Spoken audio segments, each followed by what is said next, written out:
अस्सलाम वालेकुम। आज की इस वीडियो में हम डिस्कस करेंगे प्योर वॉल की एक डायग्राम को।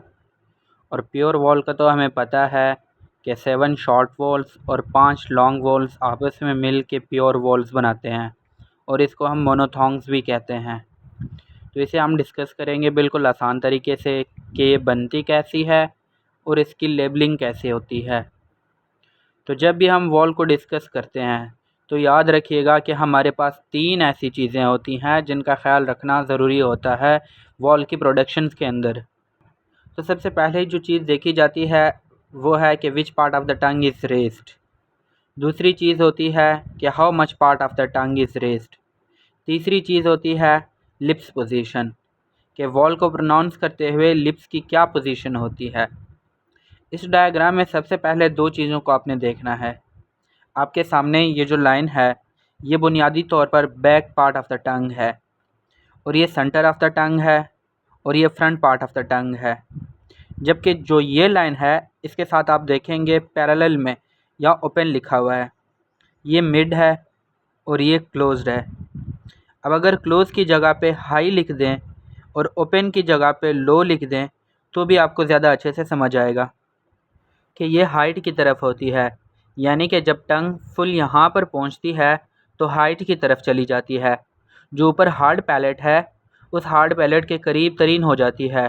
तो अच्छा, हम यहाँ पे क्लोज को हाई भी ले सकते हैं। क्लोज इसलिए लिखा जाता है कि जब आपकी टंग ऊपर हार्ड पैलेट के करीब तरीन आती है तो क्लोज पोजीशन में होती है, यानी कि हार्ड पैलेट के वो क्लोज हो गई है। और ये जितना हार्ड पैलेट से दूर जाती जाएगी उतनी उसकी हाइट लो होती जाएगी और जो लिप्स की पोजीशन है वो ओपन हो जाएगी। तो क्लोज को आपने हाइट समझना है और जो ओपन लिखा हुआ है इसको आपने लो समझना है, यानी कि हार्ड पैलेट से इसकी दूरी है। और ये जो लाइन है ये आपको हाइट ऑफ टंग बताती है और जो बैक टू फ्रंट है वो पार्ट ऑफ द टंग बताती है। और ये जो वॉल्स खड़े हैं ये सबसे ज़्यादा हाइट पर खड़े हैं, यानी आपकी टंग हार्ड पैलेट के सबसे ज़्यादा करीब है, सबसे ज़्यादा क्लोज है। इस वक्त जैसे कि आप ई बोलते हैं तो आपकी टंग हार्ड पैलेट के क्लोज हो जाती है। और ये जो वॉल्स हैं उनकी हाइट सबसे कम है और उनको बोलते वक्त आपकी टंग हार्ड पैलेट से सबसे ज़्यादा दूर हो जाती है, यानी लो पर चली जाती है। तो अभी तक हमने 2 चीज़ों को देखा है, पार्ट ऑफ द टंग यानी बैक, सेंटर और फ्रंट, और दूसरी चीज़ है हाइट ऑफ द टंग यानी क्लोज, मिड और ओपन। चलो इसकी एक मिसाल ले लेते हैं। पहला वर्ड देखें, हीड। अब हीड जब प्रोड्यूस करते हैं तो साथ साथ आपकी जो टंग है ये काफ़ी रेज होती है, आपके हार्ड पैलेट की तरफ चली जाती है।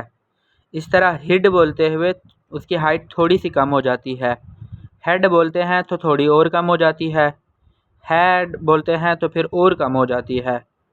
अब हाइट भी कम ज़्यादा हो रही है और टंग के पार्ट्स भी ऊपर नीचे हो रहे हैं। अगर इन पिक्चर्स को नोट करते हैं तो कहीं back part of the tongue सबसे ऊपर है और कहीं सबसे नीचे। तो हमने 2 चीज़ों को डिस्कस कर लिया है कि पार्ट ऑफ द टंग और हाइट ऑफ द टंग। अब पोजीशन ऑफ द लिप्स देखते हैं जो कि हमारा तीसरा पॉइंट था। अगर ए बोलते हैं तो जो लिप्स की पोजीशन है वो इस तरह हो जाती है। अगर आप आ बोलते हो तो आप देखें वाइड ओपन है, बिल्कुल मुंह खुल जाता है। अगर आप ई बोलते हैं तो लिप्स थोड़ा सा स्प्रेड हो जाते हैं और आपस में क्लोज हो जाते हैं, लेकिन क्लोज राउंड नहीं होते। क्लोज राउंड तब होंगे जब आप ओ बोलेंगे या फिर ऊ बोलेंगे तो बिल्कुल क्लोज राउंड हो जाएंगे। उम्मीद है कि आपको वीडियो समझ आई होगी। Thank you very much. अल्लाह हाफिज़।